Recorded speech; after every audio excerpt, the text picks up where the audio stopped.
Propos des mystres du royaume des cieux. Notre prêt, le Seigneur Jésus-Christ. Dans le témoignage de Matthieu, c'est au chapitre 13 qu'il en parle le plus. Mais ce qui est merveilleux, c'est que ce que notre prêt, le Seigneur Jésus a dit, était entièrement en parabole.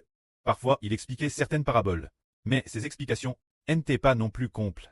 La signification plus profonde explique de manière un peu superficielle. Ainsi, les apôtres ne pouvaient pas comprendre pleinement, mais il la cache. Pourquoi l'avoir cache? Il semble qu'il attendait que son propre fils apparaisse pour l'expliquer personnellement, toute l'humanité. Frère Eschbert a expliqué qu'il y avait parmi elles quelques paraboles dites par le Seigneur Christ. Quelques paraboles. La première chose racontée est que le Seigneur a dit qu'il y avait un marchand qui cherchait des perles. Cette parabole, le Seigneur a dit ceci. Le royaume des cieux est semblable une perle de grande valeur. Il y avait un marchand qui cherchait de belles perles. Ayant trouvé cette perle de grande valeur, il est allé immédiatement vendre tout ce qu'il avait et a acheté cette perle. Il est dit que le royaume des cieux est semblable une perle. Auparavant, frère Eschbert pensait que le royaume des cieux était une perle de grande valeur. Qu'un marchand l'avait trouvé, avait tout abandonné immédiatement, vendu tout pour acheter la perle. Que peut être le royaume des cieux cleste de Jérusalem, mais en expliquant ainsi, on ne peut parler que de la cité du royaume des cieux. On ne peut pas dire le royaume des cieux, car aujourd'hui nous disons que le royaume des cieux est spirituel, le royaume des cieux est autoritaire, est un pouvoir politique, la cité du royaume des cieux. On ne peut dire que la politique du royaume des cieux habitait dans le royaume des cieux. Le pouvoir politique du royaume des cieux. Ceux qui détiennent le pouvoir politique habitent dans la nouvelle Jérusalem. C'est certes vrai. Mais le royaume des cieux est politique. Il vient de l'Esprit de Dieu. C'est pourquoi le Seigneur Christ a dit que le royaume des cieux est semblable, une perle de grande valeur. Il y avait un marchand qui a tout vendu pour acheter cette perle. Alors qu'est-ce que cette perle? En réalité, cette perle de grande valeur, c'est l'Esprit de Dieu et du Seigneur. L'Esprit de Dieu et l'Esprit du Seigneur sont cette perle de grande valeur. En fait, quiconque reçoit l'Esprit de Dieu, le précleste place l'Esprit par alliance dans un fils, se dire dans ce marchand qui cherche partout de belles perles. Dans ce marchand qui est frère Eschbert, est semblable comme le Seigneur Christ au marchand de la parabole. Et parce que frère Eschbert a vraiment cœur des entreprises 3 fois, à fond de ceci. Et de plus, a également créé plusieurs salons de TH, a travaillé dans plusieurs secteurs. C'est très curieux, aucun n'a réussi. Il cherchait donc partout ce qui était juste. Et a découvert plus tard que le royaume des cieux était la vraie. Mais ce n'est qu'aujourd'hui que nous comprenons ce que le Seigneur Christ a dit. Cette perle achetée par ce marchand, cette perle, c'est l'Esprit de Dieu et l'Esprit du Seigneur Christ. Se dire faire alliance, obtenir l'Esprit des 7 esprits de Dieu, ainsi que l'Esprit du Seigneur Christ. Alors ce marchand, le frère Eber, l'a acheté. Se dire tout vendre tout immédiatement, acheter la perle. Au début, le frère Eber, occupe crée des entreprises. TRS occupe crée des entreprises, crée une maison de TH ou des serviettes hygiéniques pour femmes. Et madame nomme l'entreprise Choulami. Choulami consiste à fabriquer des serviettes hygiéniques pour femmes et aussi des mouchoirs en papier. Ce genre de produit, c'est au cours de ce processus que, merveilleusement, le prêt a mis dans le cœur du frère Eber de ne plus faire d'affaires, ni de poursuivre les choses terrestres. Divers travaux d'entrepreneuriat. Complément des tâches sans laisser de traces, c'est parce que une autre espérance la attire.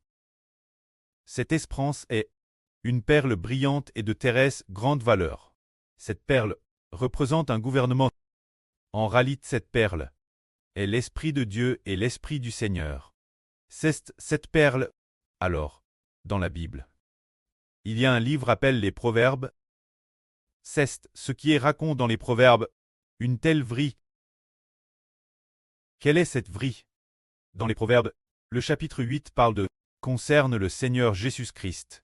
Il est dit que l'homme ne doit pas rechercher toutes sortes de saphirs, toutes sortes de choses précieuses, mais obtenir le Seigneur Christ, C'est obtenir toute chose.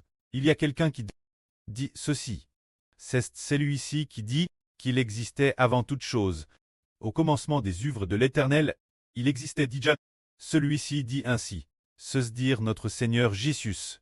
Il parle ainsi, il dit. Ah! Il dit toutes les paroles de ma bouche sont justes. Sans rien de faux ni de pervers.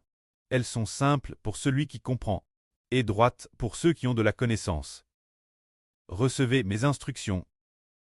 Plutôt que de l'argent, et préférez la science, l'or le plus pur, car la sagesse vaut mieux que les rubis.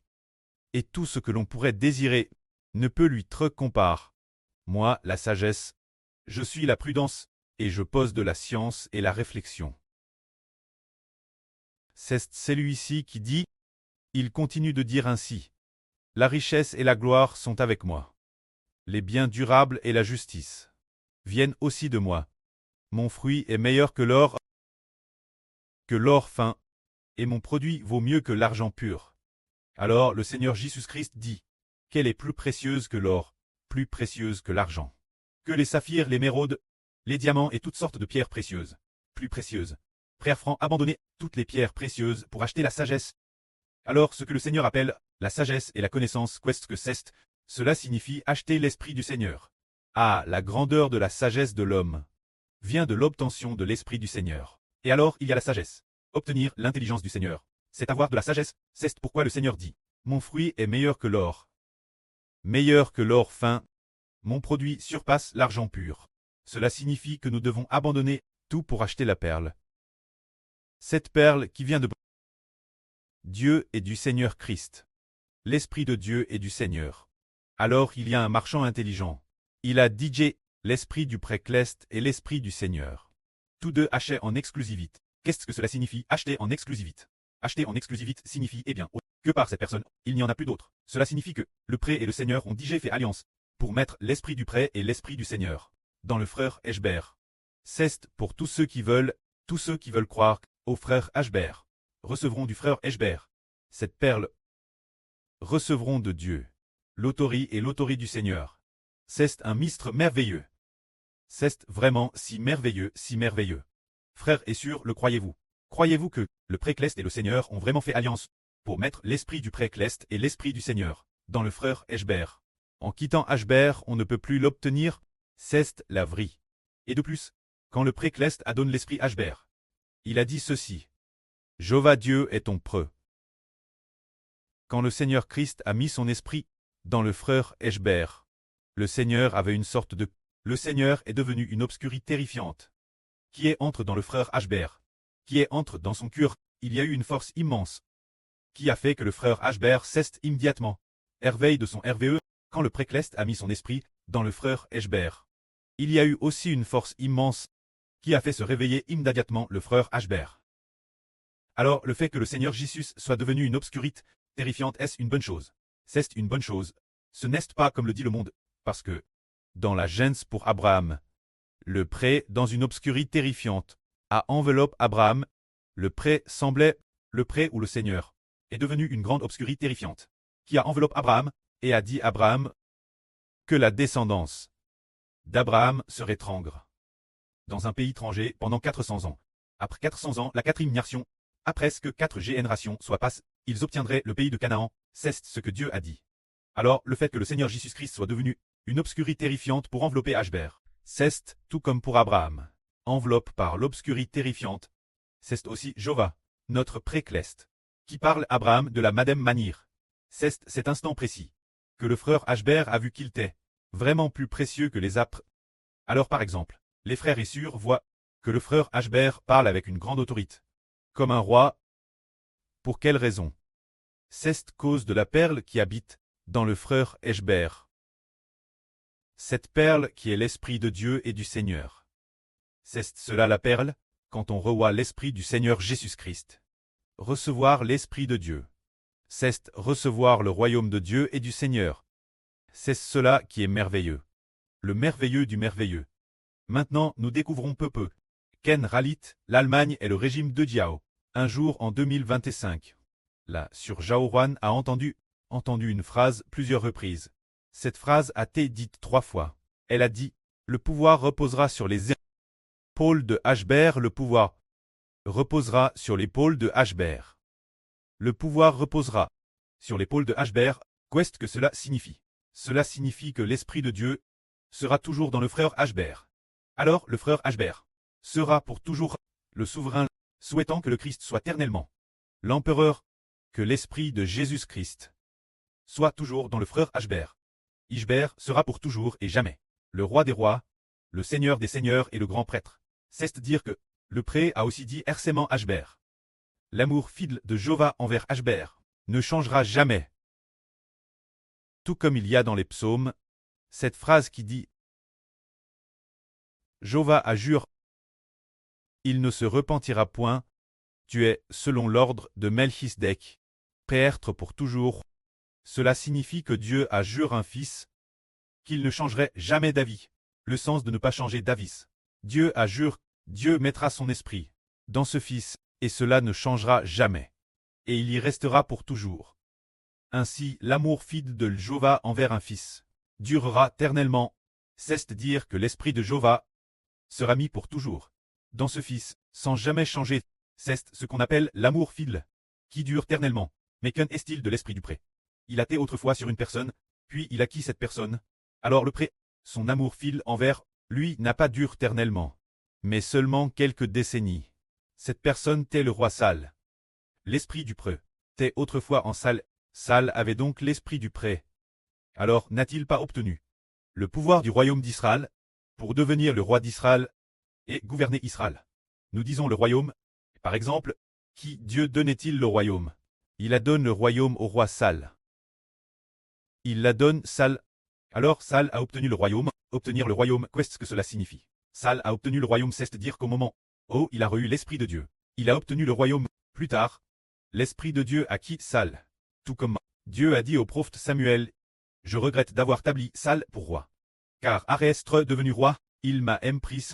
Je l'ai rejeté, et je ne le laisserai plus être roi. » Quand Dieu a dit cela, l'Esprit de Jéhovah a quitté Saül. Après avoir quitté Saül, les paroles de Saül n'avaient plus d'autorité. Saül était l'origine terrestre puissant. Mais quand Goliath est venu le défier, on a découvert que Saül était plus. L'époque, il y avait l'Esprit de Dieu qui accompagnait le souverain, mais on ne voyait que des officiers puissants ou des soldats redoutables dont la taille atteignait peut-être 2 m 8 comme Goliath, et il tremblait de peur. Ce n'était plus un vrai roi. Car l'Esprit de Jéhovah avait quitté Saül. C'est pourquoi Saül n'avait plus la sagesse d'un roi, ni la puissance d'un roi. Alors l'Esprit de Jéhovah, qui avait quitté Saül, vers qui est-il allé?